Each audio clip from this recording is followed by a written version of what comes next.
So OG have first pick. So we talked about Monkey King, Earth Spirit. We said they should pick Monkey King first. They do. And IG can instantly respond with Earth Spirit if they'd like. The thing is, they don't even have to. But no, but they probably want to. They could pick Lina +1. But Boka's a really good Earth Spirit. His other heroes is what, like a bit of Sand King, had a Nyx Assassin game. Yep.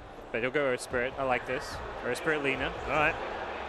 Now not OG. Gonna let, not going to let them, and they're going to go the Naga Siren. I knew it. Oh. That's not the worst thing in the world. We might actually see a lion this game. Yay. Right? Yay, lion. Good. I mean, yeah, this is the lion game, I guess. This is that sort of territory. They could leave it till 5 as well if they want to pick it. Yeah, it's not even like a ban-worthy hero. If you're OG, you're more worried about like you're more worried about a lifestealer here as like a perhaps second stage. Yeah. Fast-paced tempo heroes. For who, IG? Yeah. I think they can pull Naga. IG Vitality and actually push the Naga very hard with Beastmaster plus whatever. Lina can actually see it very early on. Yep. And you can kind of sub out the Invoker for Lina and do the same thing. Beastmaster's great here. Yeah, Beastmaster gives them a bit more vision for the Monkey King. Well, that's why I feel like if they want to do that, Lifesteal is still a good pick because that's a very good hero for sieging as well. Versus Naga, though, Lifestealer versus Naga is just miserable for Lifestealer generally. Yeah. Generally speaking. Depends how confident you are in your. We talked about this when we got to the very start of the main event. The semi-final matchup, it was like OG versus Newbie, the two defensive teams, IG versus Empire, the two offensive tempo-controlling teams, and now we're seeing like the big clash in styles, like the best defensive team versus the best fast-paced aggressive team. So which are you prioritizing your bans? Because Coddle, I would say, is there's actually. so many good options. I think Keeper's an important ban if you're IG. Yeah. CM's the other hero that we've seen a bit from Fly with the Naga, but I mean, in terms of team fight, you got the Warlock still in the pool as well, might come out. He's played a lot of Dazzle, bit of Sustain ain't bad. I would go for Beastmaster ban for OG and Coddle ban if you're IG. Yeah. Coddle immediately ban out OG. Yeah, I would be scared of the 5-man push because Monkey King Naga, it's like okay, but you do have the potential to get run over in lanes if your Naga has a weak game. And they don't have the Enigma to fall back on a team fight. When we saw OG against Newbie earlier, it was Naga sleep into Enigma Black Hole, and that's just devastating. But like the other combination that we see kind of often is Coddle, and then the third one is Disruptor. But Disruptor's like okay, I would say. I think I would much prefer Coddle or the Enigma. Yeah, so the Coddle banned. And the Jug banned for OG. Just the better lifestealer for pushing. You've got Healing Ward and Blade Fury is kind of the same as Rage when you're pushing towers. True that. Oh, Visage ban. So they are targeting Fly's heroes. Yeah. The CM left, being the big one, but Got to choose one player to try and shut down. And that's unless IG want it themselves. CM could do it's okay, not great. Yeah, it's all right. Good enough. And they got the first pick coming out of this ban phase, so they could, if they want to. Maybe need an Invoker ban? Yeah. Or they go back for the Lifestealer Invoker with the Naga? Possibility. They have the Monkey King on their side. I just feel like the greed having like an Invoker who takes a long... Invoker's the kind of hero that wants 4 teammates who can fight while he farms jungle, split pushes, and just throws Sunstrikes. That's true. And Naga, like, So that's all a Naga wants. What else would they need, though? Like Ember? For mid? Fighting Ember, yeah. Ember or... What are the... I mean, it could be mid Naga and then the safe lane can be a different hero, like that fights. So do they want to get burning this Lifestealer or not? I don't think it's a high priority just because it's inherently very bad matchup versus Naga. Yeah. The ban out the XXS Legion Commander. Yeah, it's a good ban. That's such a problem hero. Yeah. I think Legion's going to see a lot more top pick. I wonder if OG might Nyx. I felt like Nyx was going to be a good hero to try and punish Lina with and just for S4 to create space for Naga with, but IG take it first. Yeah. We've seen the Chinese teams do that quite a lot with the Nyx. They love Nyx. Yeah. They love Nyx regardless of whether it's like good versus end heroes. And they have played Nyx mostly in a 4 position, but this time it will be, looks like an XSS. Yes. That's true. They didn't necessarily have to ban Keeper if they were planning on picking Nyx, though. That's the strange part. But I guess it's still annoying. They think Nyx might get banned out, for example, so they could have banned Visions then the Keeper, but... So this makes OG's mid pick very difficult. Storm Spirit, terrible versus Lina, terrible versus Nyx. And then Invoker is okay, but not that great versus Nyx as well. And then Ember Spirit gets crushed by Nyx. Yeah. So I don't actually know what they go for their mid hero as. There's not that many of them. tier 1 mid they've got is the Invoker, really, isn't it? Yeah, I would say Invoker, but you have to. think you can do You need a Invoker. really strong mid laner because the Earth Spirit Lena is very strong. One of the strongest. I think OD might be okay. With who? Yeah. OD. OD, oh yeah, OD. Even is versus Nyx, it's not great versus Nyx, but I think it's like a decent. good defense. It'll lane okay. But the greed, though, Naga, OD.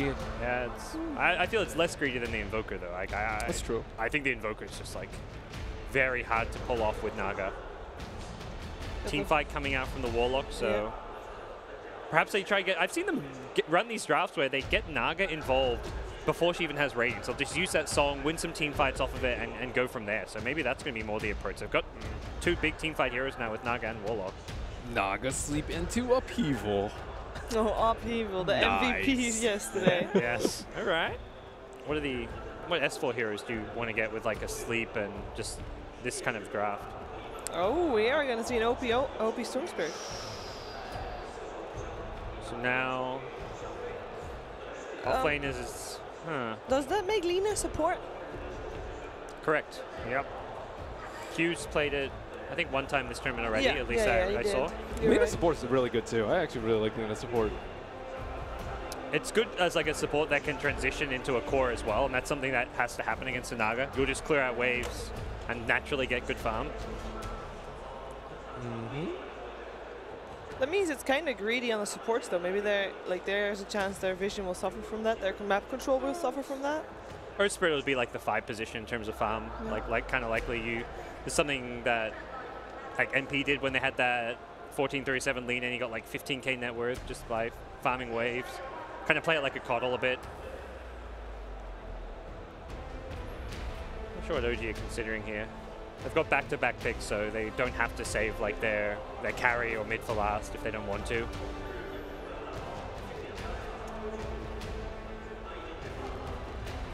They've got very little answers in terms of lockdown for a Storm so far, and that definitely has to be something they address with one of their cores. Hey, Templar Assassin. Okay. Defensive enough mid to survive the Earth Spirit rotations? Still a little greedy though, Yeah. right? TA, farm up Dezo, Blink, farm up Ancients, and then you don't Then you got to leave do the farm that for much. Naga. Yeah, and then you have to compete with Naga for farming the lanes. You gotta get kills, otherwise you don't get farm. Basically, at some point in the game. And that means that there's extra pressure on the Monkey King to make sure that the lanes don't get lost, because otherwise there's going to be even less space to farm for 2 people that are greedy. And the thing that the Monkey King's going to struggle with this game is having an impact in the early game. Like, Naga, TA are not heroes that kill their opposing laner. Like, I feel like you need a hero for S4 that can partner with the Monkey King, perhaps. And does not need farm. I don't... Because he might get farm for the first stages, but later on everything's going to be taken by Naga and TA. Yeah. Some kind of team fight hero, or at least hero that can really contest the lane a lot. Bat Rider actually would have been that would have been a great option. I was wondering what.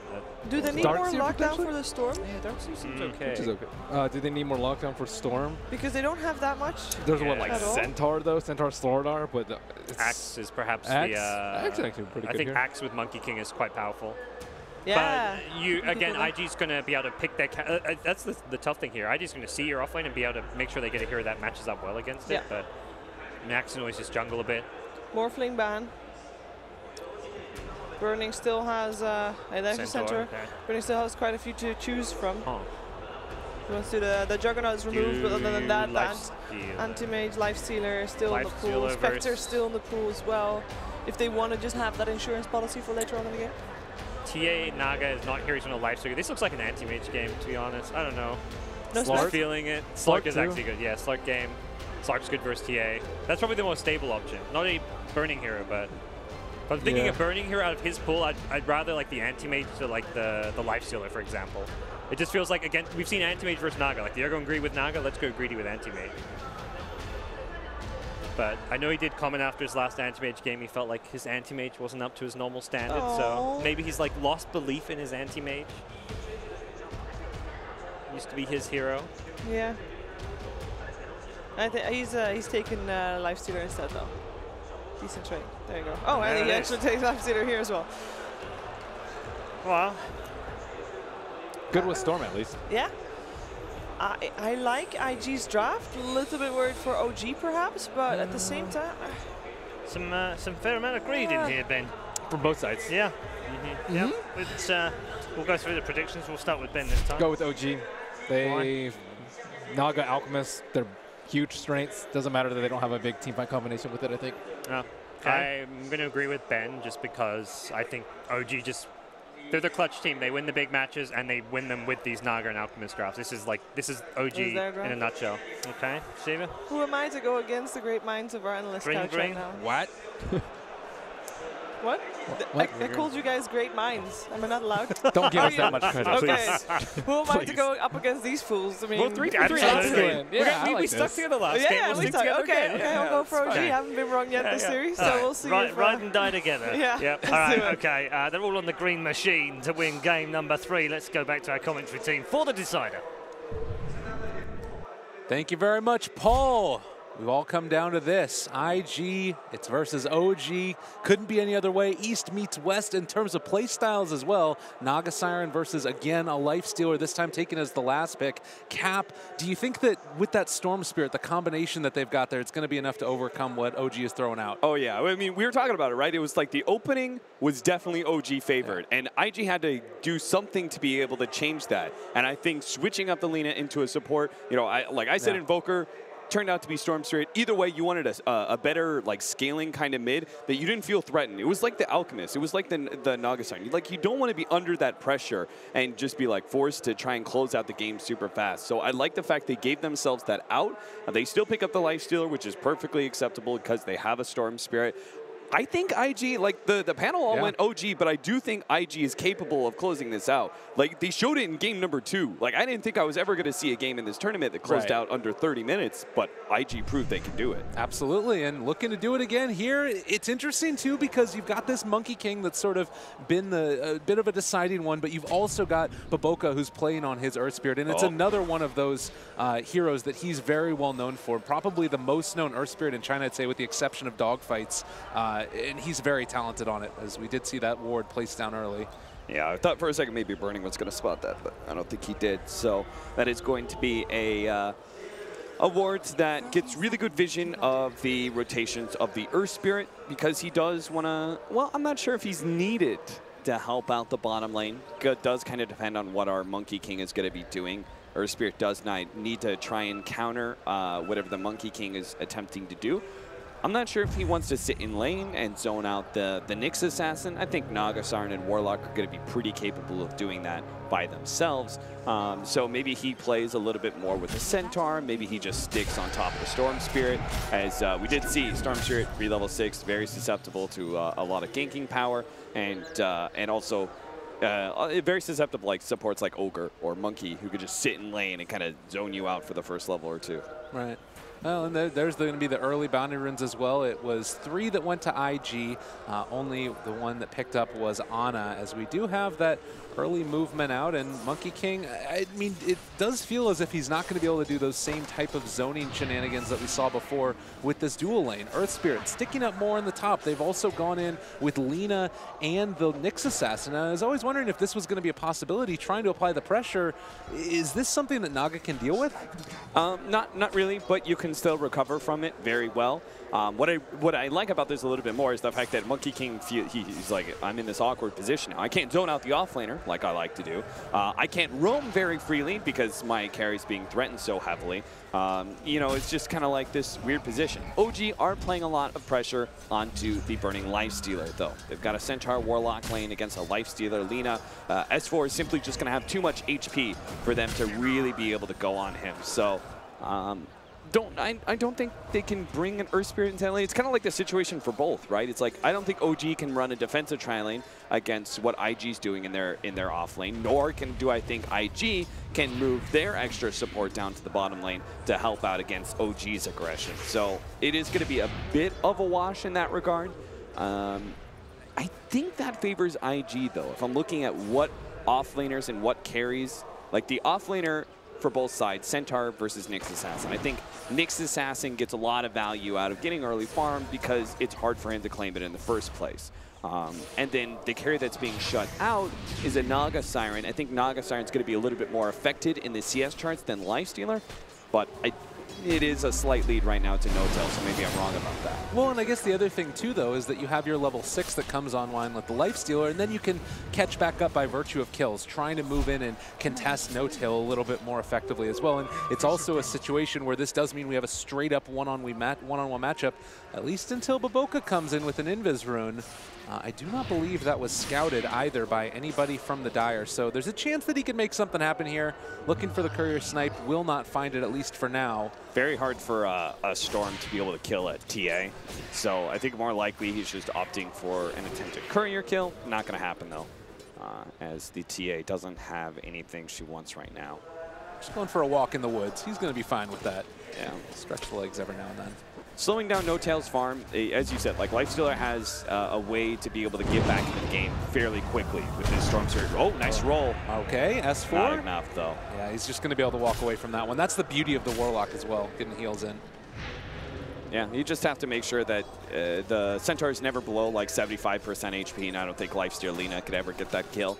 Neither can the Lina Earth Spirit combo either. So, as we shut down the No-Tail Naga Siren, even just if it was just the very beginning, it does prolong that period of time where IG is going to be super aggressive and continuing to try and hunt down. Oh, nice 3-man stun. Okay, on to Burning as well. He's going to pop the Rage. S4 still manning up against him. They're going to throw out a 2-person stun from the Earth Spirit and just creating that little bit of separation. S4 does have another stun. He has enough mana for it now, but not quite going to be able to catch up. Just continuing to right-click them down to get them into a position where maybe then you find a kill.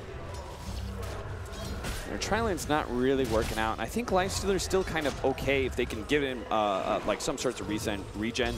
They give him a healing salve, leave him alone for a little while. I would actually like to see these supports maybe rotate out. Obviously, OG would know about it since they're keeping this constant presence, but OG wouldn't really be able to make the call of whether it's going mid or top, and both are susceptible to this support duo. So maybe they can find some sort of space for them to rotate out instead of keeping this tri-lane situation. And the other thing that's kind of weird about it too is that it was going so well earlier for IG, and then you bring these two heroes down to the bottom lane, and now you're looking at an Nyx Assassin who's being zoned out a little bit by the Monkey King. He's not getting nearly as much as he was before, although as I'm saying that, Jerix is going to leave. Yeah, it's because they made the scan onto the Earth Spirit. So Jerix thinks that the Earth Spirit is actually somewhere in that tree area, but Baboka was simply just getting the 4-minute bounding rune. And is going to rotate through into lane now. Yeah, but you're right. It was like they had almost like the top 3 CS on the side of IG, and then things just kind of changed as we started getting to level 3-4 area. And now it's going to be OG who are very clearly winning the laning phase. So OP getting closer to that level 6. There was a boulder kick taking care of the trees. Just a little bit of deforestation, not wanting Jerix to be able to jump. As much as people really don't like the Monkey King right now because he feels a little bit overpowered, I do really love seeing the Earth Spirit versus the Monkey King support matchup, just because it gives a lot of depth to the rotations.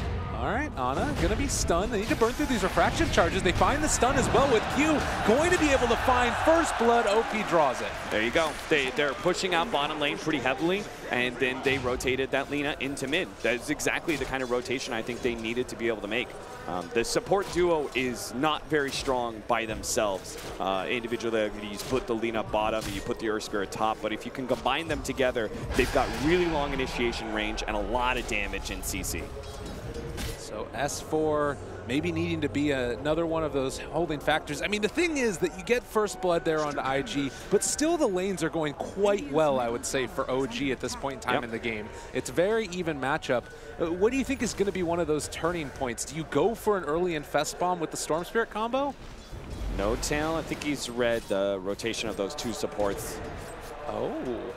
But maybe he can't get out of it. There's the rolling boulder forward. They found him. There's going to be another light strike array in a second. Q hits it. Right clicks coming in. They've got more than enough as No-Tail is going to drop in this top lane.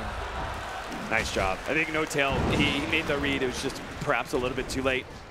IG, this is exactly what they need to do, right? You said, when is the time come? Well, the support's got to make some movement. They got to cover this early 10-minute window and offset this static laning phase win for OG until the Storm Spirit Lifestealer bomb is a little bit ready. Right? They've got to get armlet and they've got to get some levels onto the Storm Spirit before they can make that kind of move. Or even just the Nyx Assassin Lifestealer bomb. Like, that is another point of aggression that IG can make, but that's more around 15 minutes. IG got to cover their early game better with these support rotations, and they're just beginning to kick things up. We'll see if they can make another one on a mid soon. Yeah, and OP still standing tall in this, at top of the CS. I think that also, I mean, there's so many different vehicles for the Lifestealer in this game. You've got the Nyx, you've got the Earth Spirit, you've got the Storm Spirit, and the big thing that they're going to be waiting for is one of those early items. But interestingly enough, Lifestealer has decided to go back for the Midas, thinking that he is going to need to scale up since he is a pretty heavy part of the, the main core that's going to get stuff done early. Yeah, I'll never say no to Midas. Maybe that last one with the Slark, but honestly, I don't know what No-Tail what item would have accomplished more for him. Oh, they're setting up. They want to make this play. Early aggression with the sleep. Jarek's going to look for the Boundless Sight, check it up, but S4, can he find the follow-up stun? They turn onto Q first, going to try and bring him down. The counter play, though, Baboka finds a stun onto 2. He's going to have to eat his way through the trees and find a TP out, but he can't get it. 2 dead. Invictus Gaming are going to drop a couple in the top lane. Those are just the 2 supports, and it was heavy rotations from OG, so that was not the same kind of like Song of Siren, Enigma Black Hole play that we saw. That was game-changing. This one was just kind of like, okay, that's an acceptable play. Yes, you killed 2 supports, you secured Naga Siren some farm, but now you're also very susceptible, right? You know, you don't have that ultimate to fall back on for 3 minutes. IG hopefully will take advantage of that timer. I'm not entirely sure how, though, if they're still going to just try and do it with this trio of Nyx and the 2 supports, or if they're going to try and bring Lifestealer Storm Spirit to help out a little bit more. Well, and that's the tough thing again, is that you do have a very, they're going to go for it right now, though. They're just going to bring 3 heroes. They've got them all there. No-Tail, they don't hit the Light Strike array. Really good decision-making by No-Tail to go south instead of to the north, and now he's going to run through, does not get by Great, but it's instead Baboka who does another Light Strike array. No-Tail, he is going to get out of that. Sick. Well played, No-Tail. I mean, I think OG should have made that read in the first place, that they're probably going to go for Naga Siren again, but No-Tail outplayed that scenario.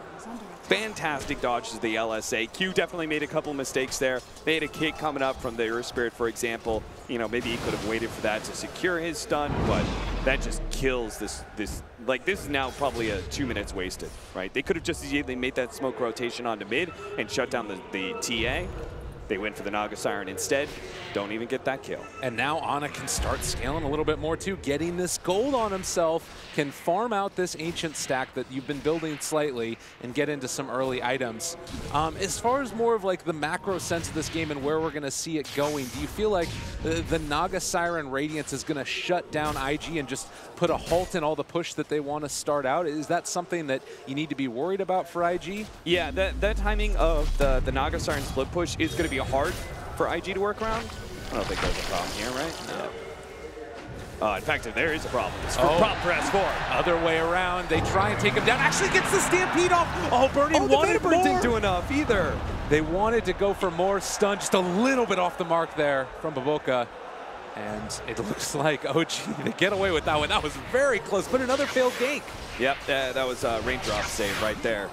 Raindrop saves lives, man. Well played by OG. I really like the way the Nyx Assassin set that up, though. He's going to have a lot of opportunities for these kind of ganks with the Spike Carapace. He can right-click the Centaur before he Vendettas, bounce back the return damage to get a free stun. Same goes with Naga Siren, potentially catch him with the Riptide. Later on, it's going to be the Radiance Bird. Those sort of situations are available for XXS. He is again going to be in a position where, much like his Legion Commander earlier, he could take over this game if he plays correctly. But I think IG's lineup is made a little bit more around being like kind of preempting the Radiance or the 6-slotted Naga Siren timing and being able to like constantly shut him down with these games because they have so much rotational and burst power. Between, like Lena's got a lot of burst damage, you've got multiple vehicles for the Lifestealer, this long-range initiation from the Storm Spirit. Those are all really good tools to have against the Naga Siren to prevent her from getting that farm out. But once you do have that farm, Nyx Assassin doesn't scale the best into the late game compared to other offlaners, nor is he terribly good wave clear to be able to deal with like an illusion that's pushing out. They've only got really Storm Spirit and Lifestealer for that. Well, and so the other thing that we can talk about is that even if they don't hit that great timing, you still have two Midases that are already about to be online. The Nyx Assassin was building into one on top of the Lifestealer. So you've got a couple of these later game insurances policy. It was sort of the answer that EG had to face up against, where they just got a ton of Midases in response to the Naga Siren. And I'm wondering now as well if that's something that you're going to have to be concerned about. Warlock's still not level 6, so there's only that one saving mechanism of the Song of the Siren that's available. And he just now gets it right now. There's the tome. Okay. Yeah, this rotation from S4 to the top lane is really smart. They also, this is what OG has done a couple times now. They have this Naga Siren. That ward that you saw there on the right-hand side of the screen, they really like this ward as well as the ward near the Bounty Rune area. Q's going to get picked off. Yeah, this should be an easy one. No real chance to get away.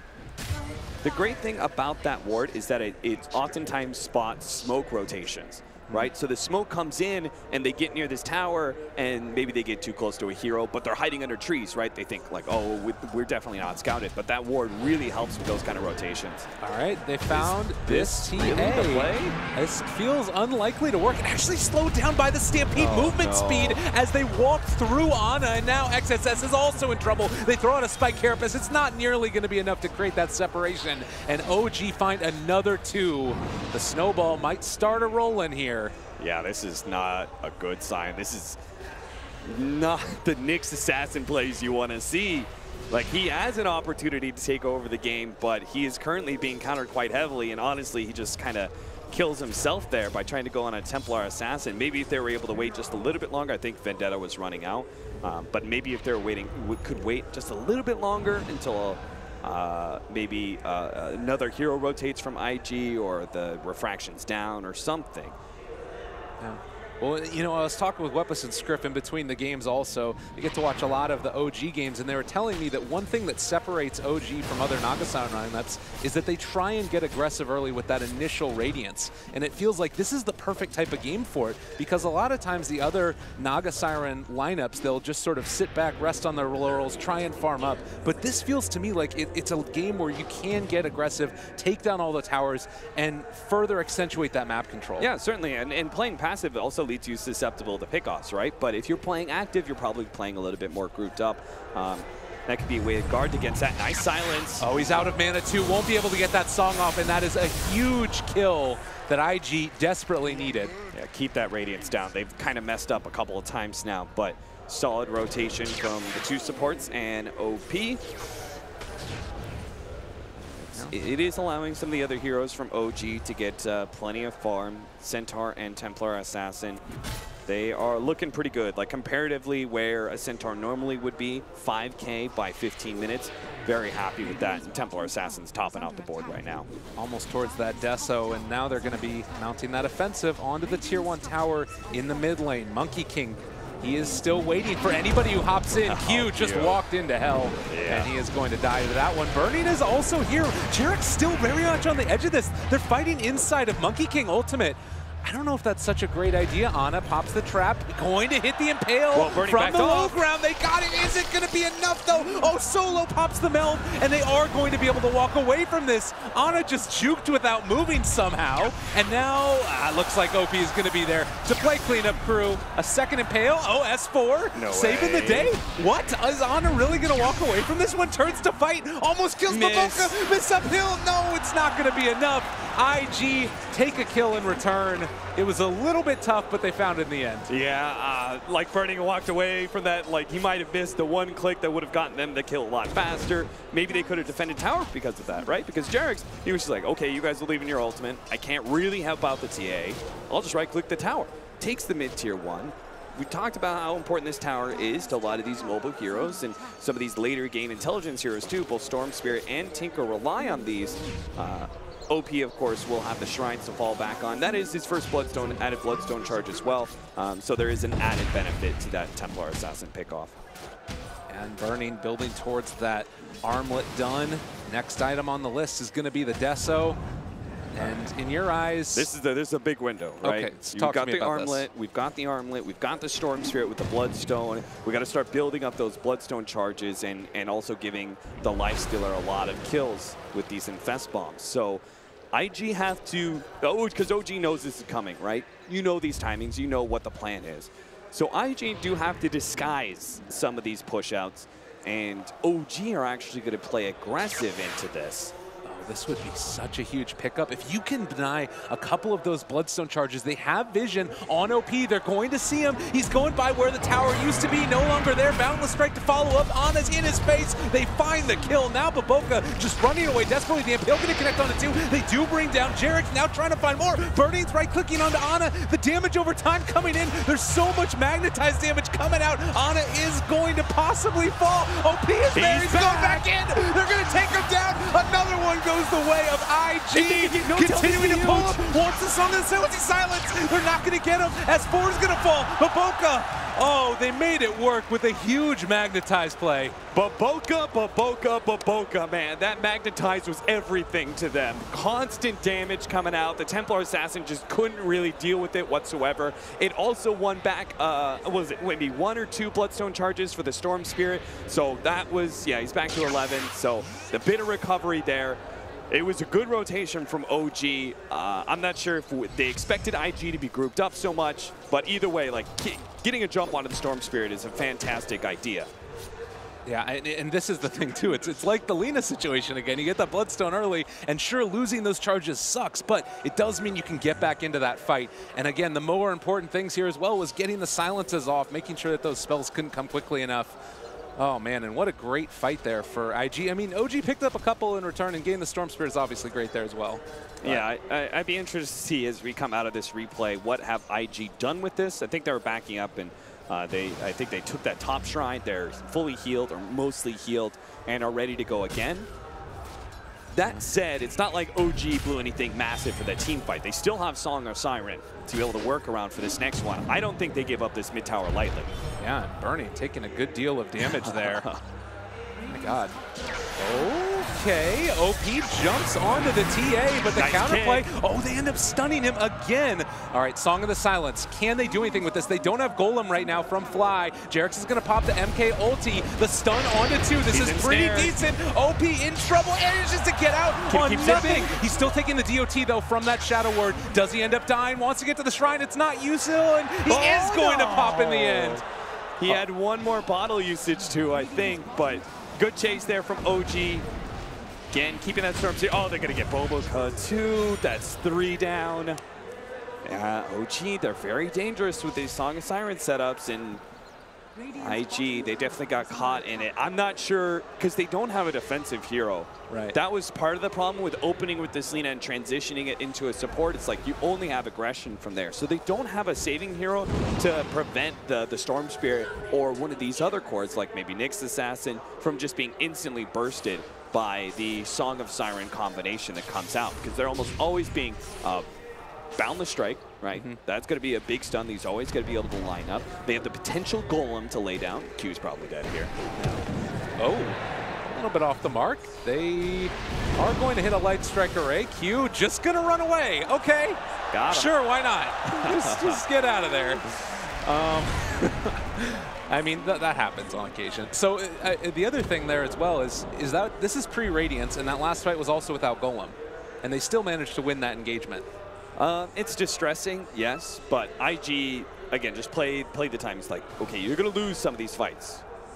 Song of Siren is such a good setup ability, especially with Monkey King, and you don't have a saving hero. You're just going to have to give up some heroes in that kind of setup. But it does oftentimes give you a 3-minute, 2-minute, 1-minute window, depending on the levels, of time to be able to work around. So they got to be aggressive. They got to continue to be in the face of OG during this window, because you won't have the same kind of windows when you get level 18 on Naga Saturn. Not just because of split pushing, but also because 60-second cooldown is nothing. Yeah, you really don't care about that at that point, and you have to just play around the other ultimates at that point as well. So there was a little bit of an infest movement with the Nyx Assassin. Wasn't able to find anything, but now the Radiance Naga Siren begins. And this is, again, a point where OG can make stuff happen. In your eyes, do you try and go to secure Roshan at this stage if you're one of these teams, or possibly force a fight and then make that movement since you do have the Deso done for TA? I think Roshan's too dangerous.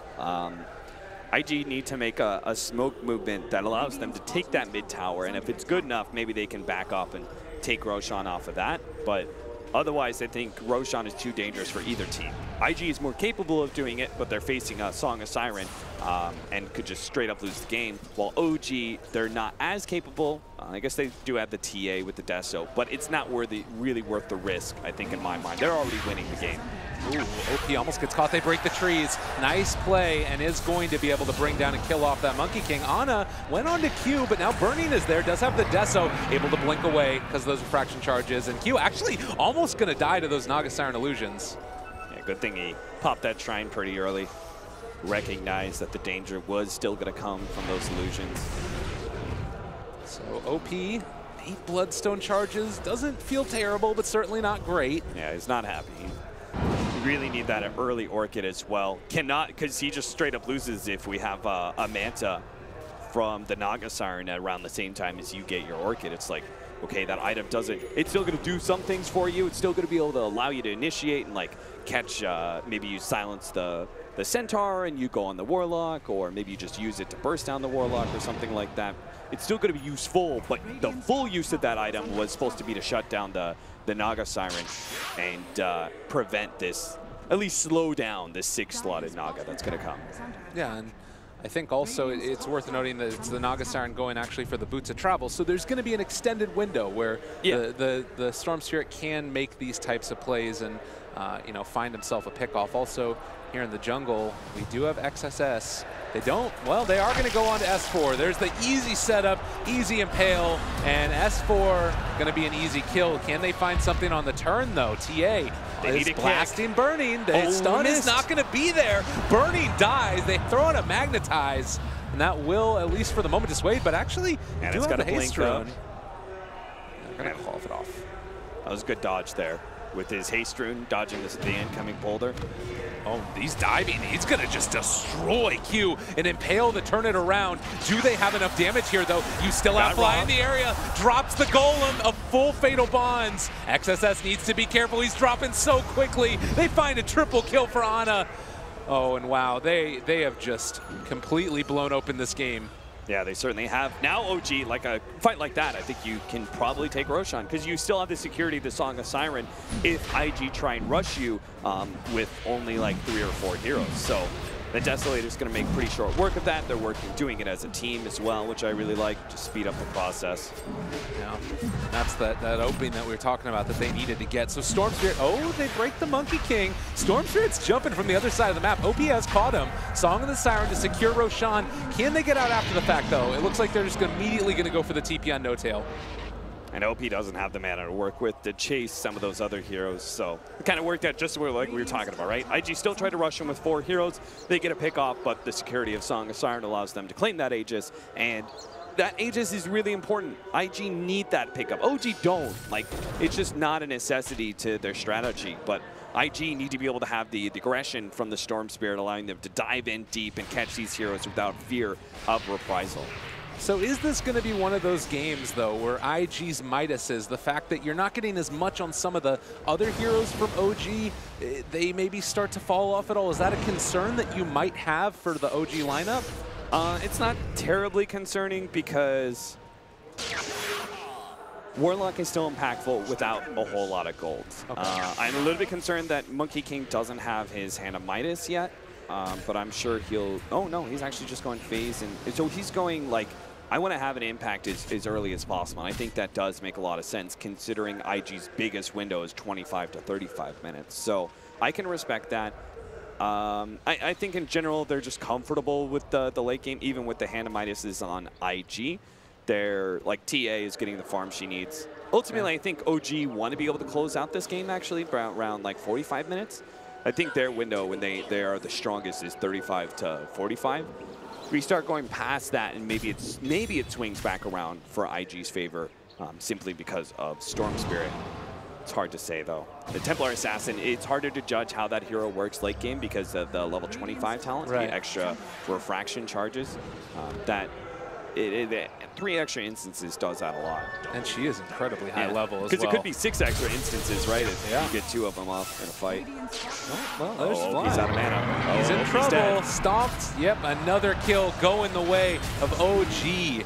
So even if they do possibly get to that stage, they're going to need Storm Spirit to help hold the high ground relatively soon, because it feels like OG is not stopping for anything. Yeah, I really think they had to play a little bit more 5-man during these Song of Siren timings when they're down, but the problem is if they play it 2 5-man now, they're going to run into these team fight setups for OG. Yeah, Golem is back up again. Chaotic offering for Fly. You can see that movement towards mid. Call is there. There's still a tier 1 in the top lane, interestingly enough. So I don't know if OG are going to feel the need to go high ground at this point. They can certainly still stall it out and just secure all these other towers across the map if they want to. Yeah, they still are going to get stronger. So take advantage of the early lead that you have, though, and push for more. Taking total map control. Just kind of keep control of the game. Yeah. What was that Warlock pickup? Was that his Midas that he's got queued up? Yeah. And that's the other thing, is that as you take all these other outer towers, you get that extra bit of gold into your support. Then you can get into those other items that allow them to scale better as well. But the movement up towards top, it does not feel if IG are even comfortable taking this fight, and OG might not let them sit back and farm. It's a hard tower to defend. Oh, Silence came out there. That is the Orchid from the catch, and now S4 catches onto 2 as well. OP is here to try and turn this back around, but the Chaotic offering is going to be the combo breaker. Jerax pops his ulti. He's still very low HP. So that Song of the Siren is going to stop. They drop down the Boundless Strike, jumping away. A double kill for Fly. 3 are dead. No buyback on the Storm. It's a good stun as well. No Tail's almost dead. I don't know if it's enough. They're not going to be able to bring him down. That is No Tail dead, but can they find any more? They jump inside Burning, but they're already gone. It just doesn't matter. And keeps on saving these melt strikes for whenever the toggle attempts to come through, so it's just such an overwhelming amount of damage that even if he does get a successful toggle out, that bit of win, that 400 HP is just not going to be enough to survive through. So, bam, OG just, okay, we can go high ground a lot earlier than we expected.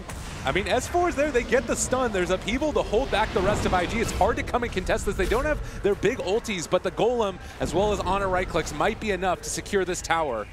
He still has that Aegis, so he's willing to use this Aegis to take tier 3s because it's such a big opening. Like having shrines before 30, it's huge. Yeah, they don't quite secure that one yet. They decide to back out as the Golem dies, and as obviously the Aegis might be coming a little bit closer to expiring.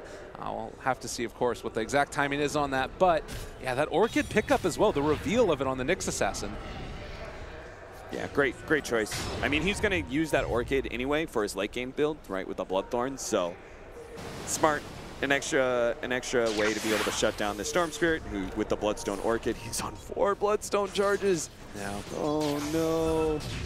It certainly hurts, but this is OG playing like they're playing ahead of the curve in their lineup. If you look at the way these strategies should match up against each other, IG should be dominant right now, but they're simply not. And S4 is just going to be able to initiate and find the pickoff onto Baboka here. The Earth Spirit is going to evaporate. The right clicks there from the TA, and this is OG playing like they want them to go into a grand final. And they've been there quite a few times and tend to do quite well. Yeah, they really do. As long as it's not TI, they seem to win them all. OP there is going to possibly find a pickoff onto the Monkey King. That's one going their way. Keep that going. IG want to hope in this. Yeah, it's a small pickoff. It's a Bloodstone charge, but it is not a kill that really changes your game. You need a Naga Siren pickoff. You need a TA pickoff, but you're seeing OG, like, they've got control of the game. There's no reason to give them that opening, right? Oh, OP, no. He's going to get stomped. Can they find this kill? The Orchid to follow. Right clicks coming through. Melt Strike. That should be the death of him. Bloodstone Suicides. It feels bad. And now Lina outside the base. Fly is here as well. They have a buyback on Storm. They might use it for this fight. Q. They jump. XSS is going to get the stun off. Ana got the refraction off before the Laguna Blade came out, and now S4 finds a stomp onto 2. Fly is still there. Upheaval out. They get the silence. This might be the turnaround that they need. They've already killed off the TA. Now going to take down 2 more. Looking to find no tail. They get the stun as well. That's what IG needed, and they will be able to at least hold on to some semblance of a fight in this game. OP's like, yeah, those Bloodstone charges, who cares? I was on 4, I went down to 2, now I'm at 7. That was such a huge recovery. I don't know if, like, OG clearly discounted the Storm Spirit buyback. Like, I don't think they expected it to be there, because fighting that close to the base and setting up with Song of Siren, it means that fight could go so disastrously. It's just like, it's again, giving your opponent a window to work with that they wouldn't have had. You just take that kill and be like, oh, sweet. Like, we just secured ourselves even more of a win. I think OG just need to play a little bit more patient. Like, take the pick off, control the game some more. You don't need to like, get this win-all team fight just yet. You still have, I would say, at least 20 minutes to work with, where OG is still the controlling factor. And even then, late game, I still don't know what's going to happen. And you can see, again, they take advantage of it so quickly. Granted, it's just the Tier 1 tower in the mid lane, but that tower still incredibly important for thinking about contesting Roshan and all of the other areas as far as controlling the map. You can see now the wards that were placed down. This really good deep one in the Dire jungle gives so much vision, and I feel like this is given IG an inch. They might take a mile if you're not careful. Absolutely, because if they get the BKB on Storm Spirit, everything changes, right? That aggressive initiation from OG is no longer a threat. OP can also dive in a lot more aggressively and go for the Warlock when it's IG initiating a team fight. That's the one thing, is we have not seen IG initiating a team fight almost ever, because OG outplayed them early. The pickoffs didn't go quite as well as they wanted to. We never got to a dominant IG factor. They just always lost team fights to the Song of Siren setup. Oh, OP, this is the Lifestealer bomb we knew could have happened. Trying to run away, Stampede is there. The stun, they got him magnetized, and that should be the death of Ana. OP is dominating. And now it's going to be maybe a tier 2 for IG. I think that this is going to be the BKB finished up for the next fight of OG. They really just let the ball slip through their hands here.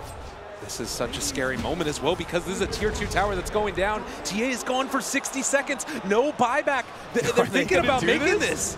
Okay, we have some big-time ultimates still. Song of Siren into a Centaur Stomp, a Boundless Strike, and that Monkey King ultimate. The Warlock ultimate missing, though. That is problematic. They still have Fatal Bonds that's big. Burning, he's rooted for the moment, but still, Fatal Bonds onto 4. This is a scary way to take the fight with the Radiance Burn going. They connect onto OP. Another Song used offensively. All they have is Stomp, though. They don't have Boundless Strike. I don't think they can take it. They just have to accept that, okay, we guarded our tier 3. Q That's might good die. They're doing a lot of damage with the Fatal Bonds. Somebody deal with those illusions. Help. Oh, help, poor help Q. Help No, Q, guys. he's gone, and now they're stampeding forward for OP. Oh, wow. All right, there's the IG TP are out. not homies, Gabe. Homies help homies. And they very clearly were just like, nah, Q, we out. Yeah. You could tell, because like he was like, oh God, I'm going to die to this. And everyone else is just like not paying attention to that. They're like, yeah, whatever. Yeah, totally.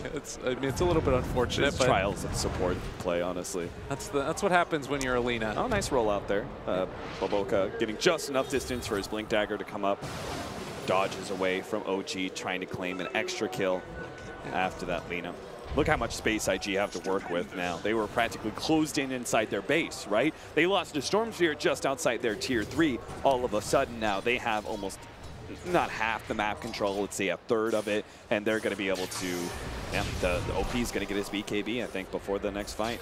Yeah, and they want to keep this aggression up. They don't want to allow Naga Siren to set up and get all of those lanes pushed. There is still, you know, a good amount of pressure on each of them. I think it's relatively obvious. Mid and bottom, really aggressively positioned illusions that are not scouting anything. He's probably just gonna blink away as soon as the smoke pops. They know that Ana was there. Oh, I don't.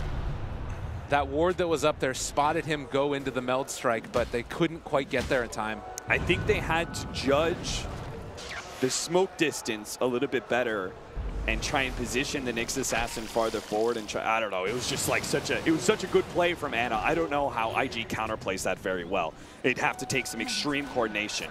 Oh, and now OG is walking up towards high ground. You need to be careful with this. I'm not sure if that ward quite has vision on the high ground. Yeah, I'm sure it does.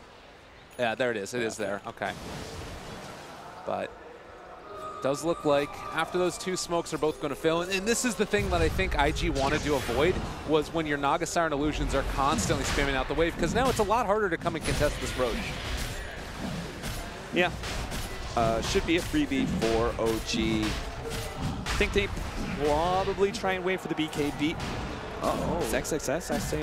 They have the long-range Storm Seer jump, too. Oh, no, they missed. All right, well, they're still there, and they are going to try and take this fight. BKB has been popped for OP. They're taking one down. No Tail is out of there. Fly also in a little bit of trouble as OP has found him in the back. He's got that. Ana has the Aegis in hand. Still long time before No Tail is back up. Baboka finds a stun onto two. Ana gets the silence onto the Storm Spirit. He's forced to Bloodstone Suicide. This is not the way that IG wanted the fight to go, with 3 already dead. Baboka just has to run. They're going to be blinking from Ana soon. Roll into the right-hand side. Nice play. All right, so they do manage to get out with him, but it was a heavy cost. Another suicide for the Storm Spirit. He's not had the type of game that he wanted. XXS's Nyx Assassin has not been hitting like his Legion Commander. If he hits that stun on the Song of Siren better, or even just hits like maybe 2 heroes, that fight gets a lot simpler. They finish off the Naga, they turn their attention to Roshan. Now Bernie under fire, picked away by Bobica, again saving his carry. Ana also, I think, used the Hurricane Pike on Selena for a quick extraction outside of the base, as they couldn't kill Lina, or yeah, as they couldn't kill him, like it was just like, oh, now I'm overextended, right? So good clean out there from OG. Their Naga is back up, and he's going to join the rest of the team with the Boots of Travel. We haven't had too much of a chance to see it either, but certainly the Aghanim Scepter Centaur Stampede is playing huge dividends in this. Yeah, for sure. There goes the Tier 3 tower. They immediately go up for the Roshan Shrine at top. Cool, calm, and collected, taking of objectives as the Bloodthorn is finished for Ana, further amplifying the amount of damage this team is going to do in these fights.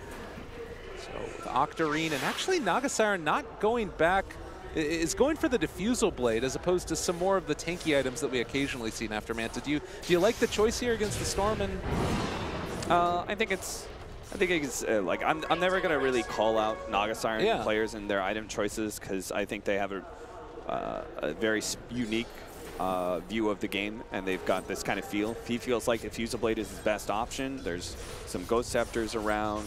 You know, there's potential mana burn to be able to play around against some of these heroes as well. Seems quite good.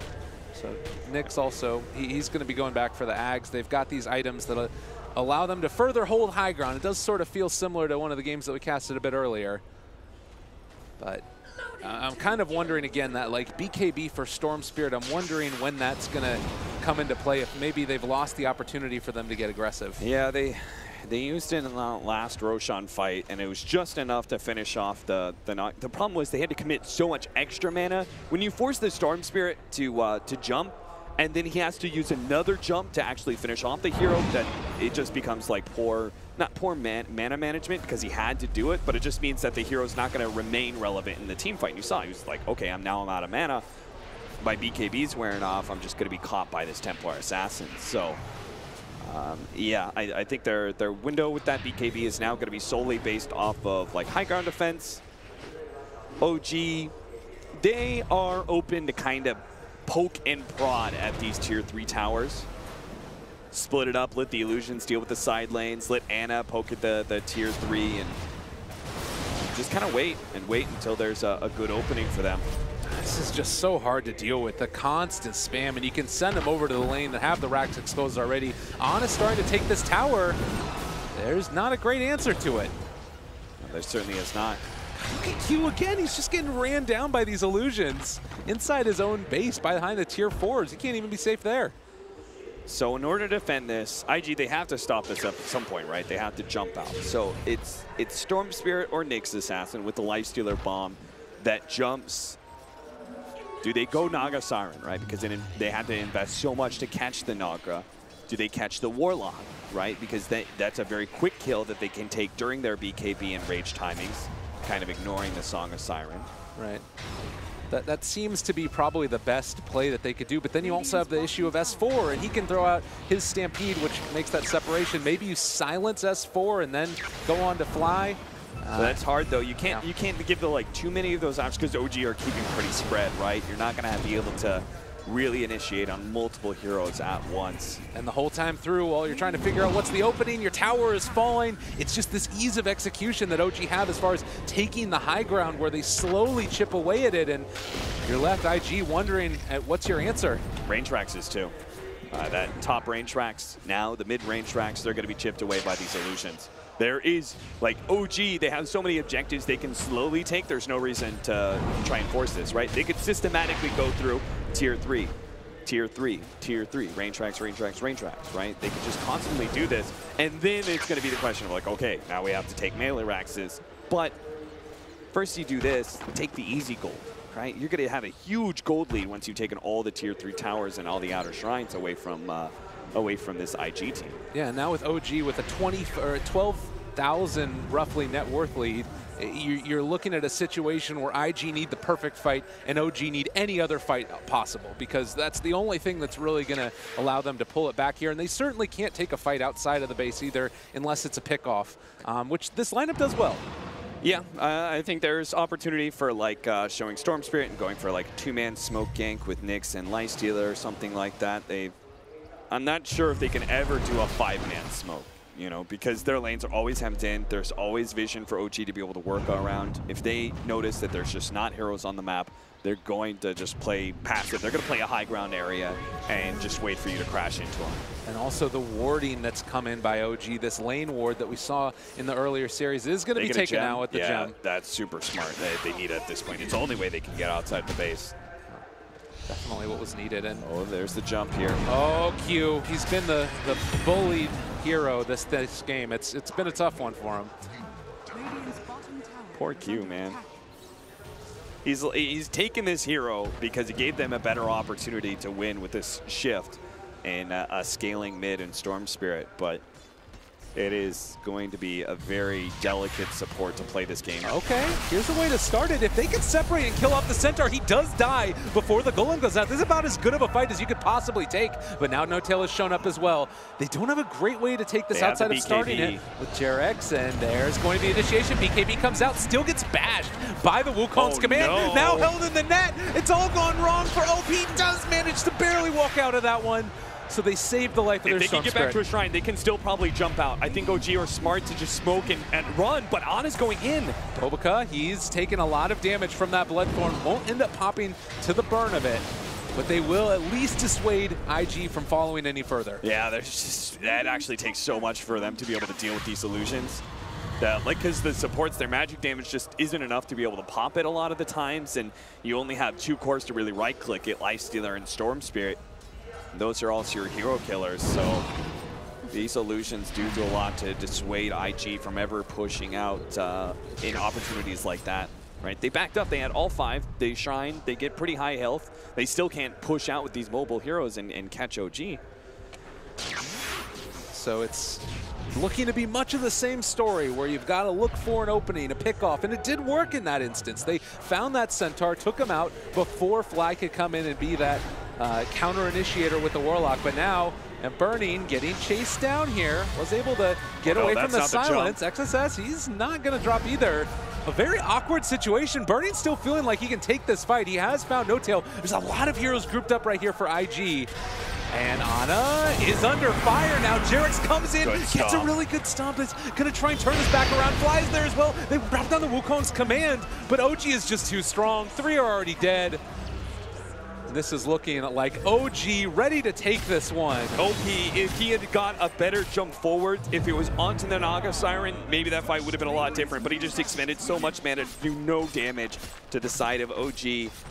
The double damage is going to allow them to be able to quickly take a melee Rax. If not, oh, they're there on top of Centaur. Can they somehow turn this around? A 3-person Magnetize is on all the heroes in the back. Can they keep applying this one? Bobica doing his best, still getting the chase, but you have an ensnared Lifestealer. OP trying to find the chase here as well. The Ghost Scepter's going to keep Bobica alive for the moment. They're going to continue now for Ana, but the Song of the Siren to turn it. It's on such a low cooldown, and does look like it's going to stop. Yeah, he barely had the mana for it, but he's got so much mana regen. Maybe he catches a support somewhere. It just doesn't have the mana. We can't even make it into the river.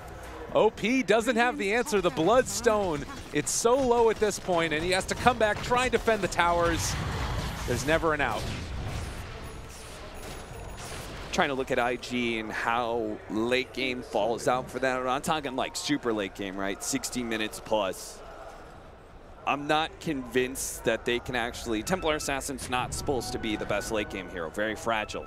Entirely reliant on BKB and refraction charges. But we have this extra 25 talent. That changes things slightly. We have a very underfarmed IG. They're not going to be able to compete anywhere close to the same kind of net worth. That also changes things.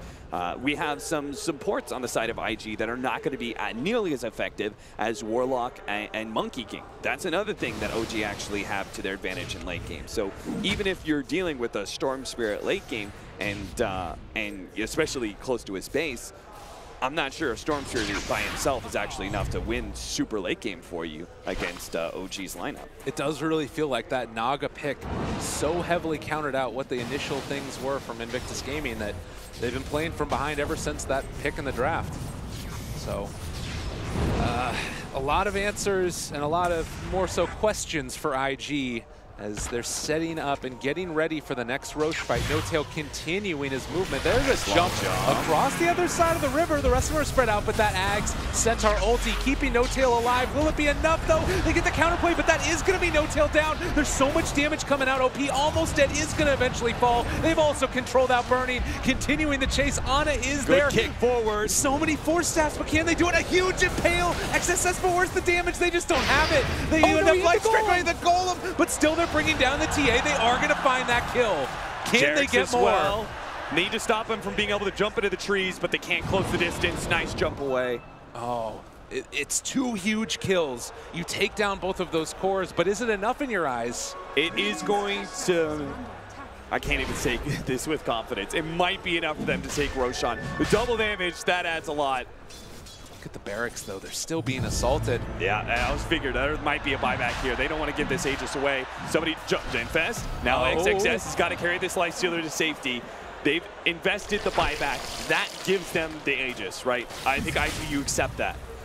Man, and Burning almost got trolled there a little bit by Roshan getting the badge. Okay, IG really don't want to. Maybe they think this is their best opportunity to be able to actually turn this game. It does look very dire for them. Okay, now Burning's going to give it up. Yeah. I think that's the best choice. Again, they invested the buyback. That wins them Aegis. Okay, just accept that. Play passive, play the base.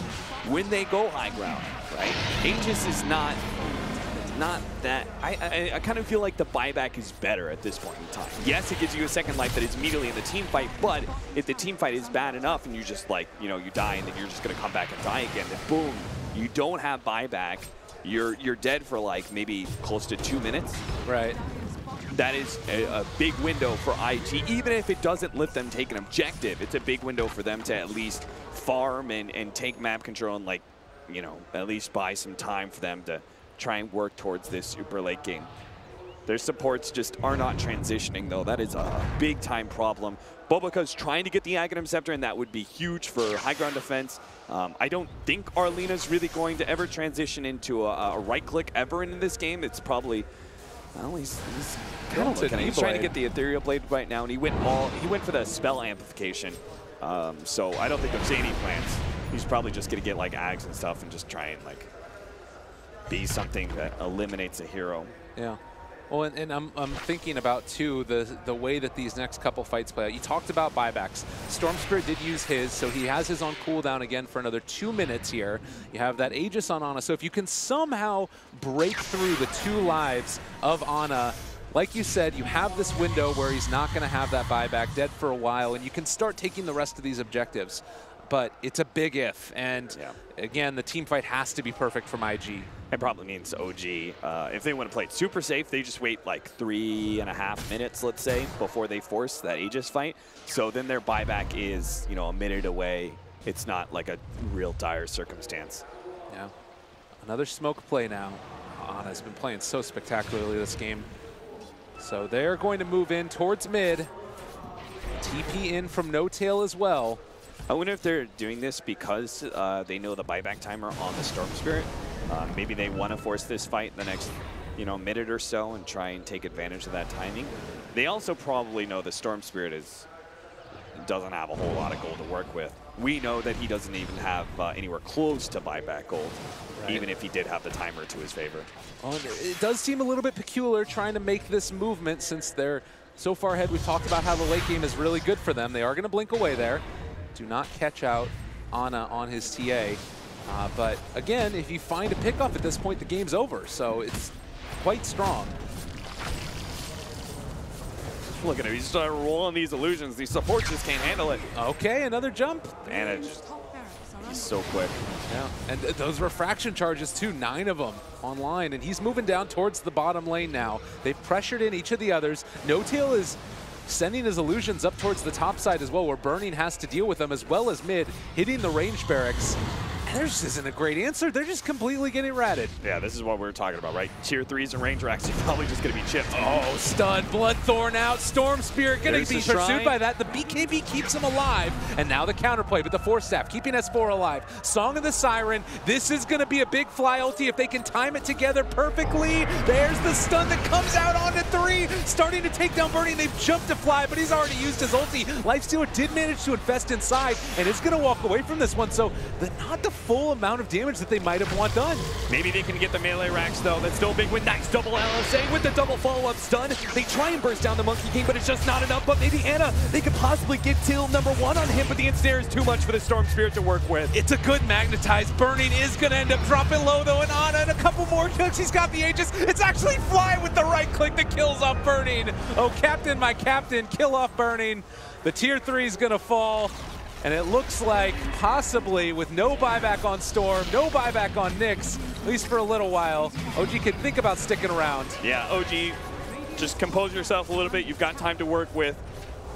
Take this lane of racks. IG, you're going to poke and prod, but they commit too heavily. 2-man stun, this could be over. S4 with the hit. Jarek set it up beautifully. Burning just desperately wants to find that kill, but they're running away. Ana Force-staffed out as well. They're just kiting them all to death.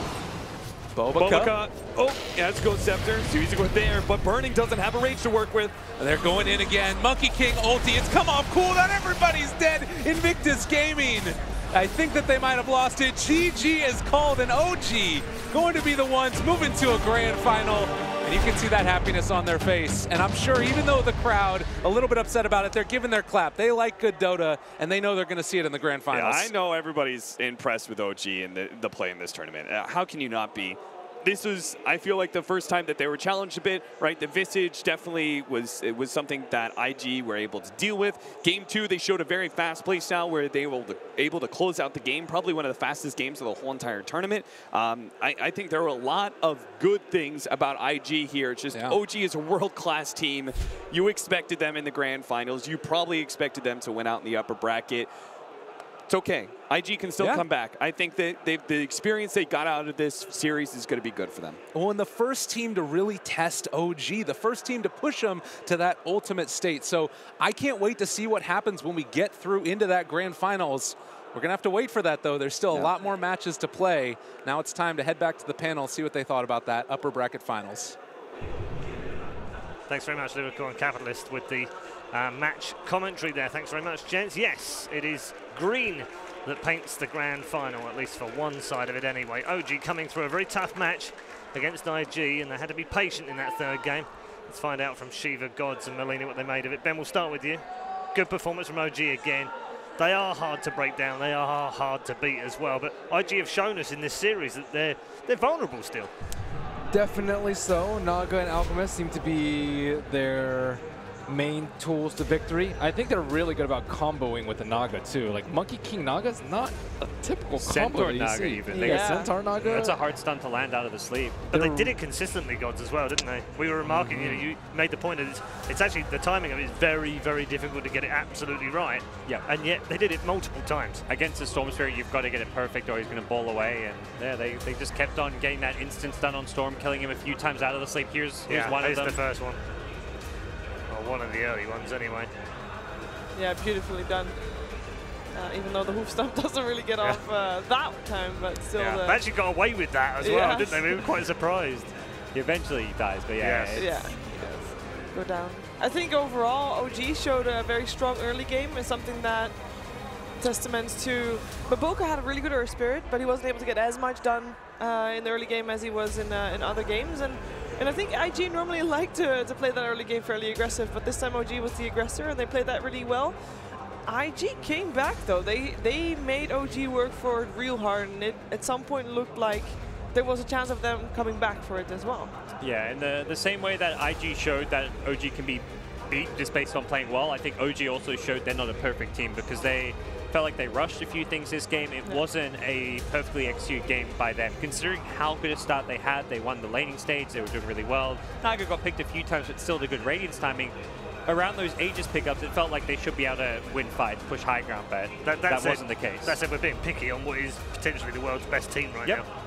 But that's the standard they've set themselves, isn't it? It's so high that, when we see small mistakes, it's almost hard to believe that these guys are human sometimes. I mean, normally these, most of the games OG play, you'd give them a rating 9 or 10 out of 10. This game, I'd give them a 7 or an 8. I don't think it was OG's best game, but they still get the win. That's what makes them just so incredibly good. And another mark of a great team, isn't it? Usually, the champions, they have these games where they don't necessarily play absolutely perfect or fantastically well, and still somehow come out on top. Yeah, at the start of this whole series, we said that it was going to come down to draft. It was a battle of drafters, this one. I feel like game 2, IG definitely had the better of OG in that one. So that in itself already is really good, and definitely a good promise for IG going forward. I think OG's draft this game was fantastic, though. They won the laning stage while having Naga, TA, fairly greedy picks. They sent the wall up bottom, so Centaur was actually free farming the off lane. Naga was kind of close to free farming the safe lane because they had Monkey King top, so Monkey King was just jingoing. He kept hitting the Nyx assassin, zoning him away, and then Warlock's able to heal the Centaur. They were winning bottom lane 2v3, so I think OG did a really good job winning the laning stage, and that was that to me is where their draft really shined this game. Ben? I'm still surprised Burning asked for Lifestealer last pick too. I'm just oh man, that's just a nightmare Lifestealer game too. He actually built Manta. Most of the games he's I don't need to worry about the stats. I have my team, and Maboka is really good about those defensive kicks out. But ultimately, he was pretty useless once Naga got to that big Naga. Yeah, and then finally they take some fights. They're not able to push him out. I think the tier 1 mid didn't go down on the side of OG until 32 minutes into the game, which is the tier 1 mid, which is very late into the game. They needed to get more towers early, maybe more map control with that as well.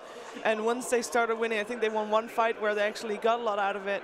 They weren't able to push as hard as they could have, perhaps with a different choice of hero for Burning. I think what Ben pointed out is that it's just they fight early with Song. Most teams with Naga would be oh, they're 4-man pushing mid with Lifestealer. We're going to lose that tower. Let it go. Naga's farming. Yeah. OG have a very different idea. They're no, let's go fight. We have Song set up. They had another really good play earlier at the top tier 1 where the same thing happened. 3 heroes from IG were pushing the tier 1. No-Tail's up there alone. It's well, most teams would TP Naga bottom or rotate her to the jungle. OG say no. We have Song. Well, Song, stun. Boom, win team fight. MVP, Shiva? Oh, I want to say No-Tail, but at the same actually, time... do you know what? Yeah, let's go to the interview. Let's go.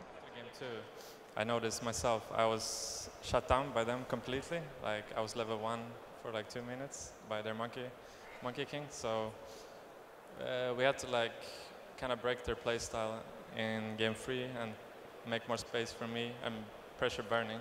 That was the main point, I think. 其实第2把的时候，他整个其实已经被 IG 打压得非常厉害。他1级的时候大概是有2分钟的时间，然后呢，他就整个人很没有发展，整个就把他打垮了。所以第3把的时候呢，他就很努力的给自己多打出一点空间，而且他会给 Burning 施压，所以在第3局把这个游戏拿回来。感觉好像 S4 其实也是 OG 这支队伍里面很关键的一个点哦。那么昨天 OG 战队是没有比赛，可不可以问一下他们是做了哪些准备，还是他们去做了其他的什么事情啊？You guys have been in a hotel all day. What did you guys do to prepare for today and this tournament? During the group stages, we didn't have our coach here with us. He had some issues, but now for the players, he arrived, so he's been helping us a lot, preparing for all the teams. And yesterday, we were spending most of the day talking as a team, you know, just what are we gonna do, you know, pretty much. 他们的教练小组赛的时候不在这里，来的非常晚。然后他们昨天一整天就跟他们的教练在酒店里面不停地讨论，这些中国队啊，还有他们的战术，这一切的跟比赛有关的问题。也是非常的努力，就算在胜者组也没有掉以轻心。那么今天的胜利可以说是对他们努力的一个回报。那 OG 已经是提前锁定了自己总决赛的一张门票，另外一张门票他们会认为是哪支中国队呢 So which Chinese team do you think going to be facing tomorrow in the grand finals? The Chinese team we just played, I think we're gonna play them again for sure. 他们刚刚打的这一支中国战队，他觉得他们明天一定会再见到他们的。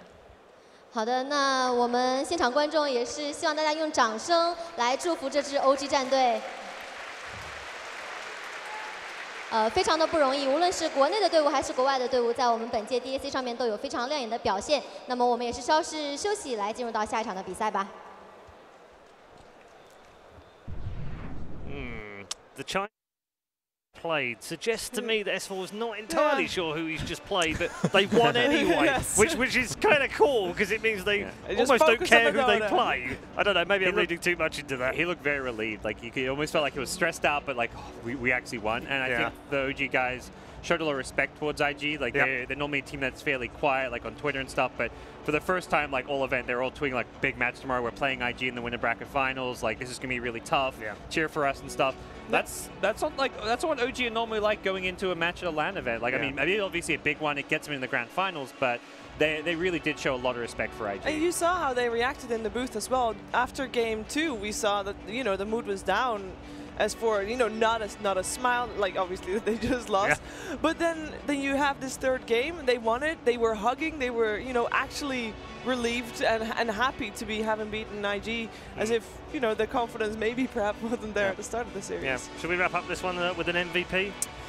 So I said earlier maybe no-till, but then the timings, like who calls the timings? Is that the Centaur? Is that the Monkey King? Or maybe we just give it I don't think that game had an MVP. Maybe Fly for draft? I go with Fly because I don't think any player stood out in the sense they all did their job, but I think Fly as drafter, as captain, overall series, he's the MVP. I mean, he won the Battle of the Minds, didn't he? Yes. Yeah, we talked about at the very beginning of the first game, it was going to be a battle between the two drafters, and I think Fly comes out on top. Yeah. Just marginally, because the second game, you could argue Q was absolutely on point with that draft as well. But very interesting watching these two go head-to-head. The minds at work of Dota 2. They're very fun to follow the drafts between those two. Fly 10 kills that game.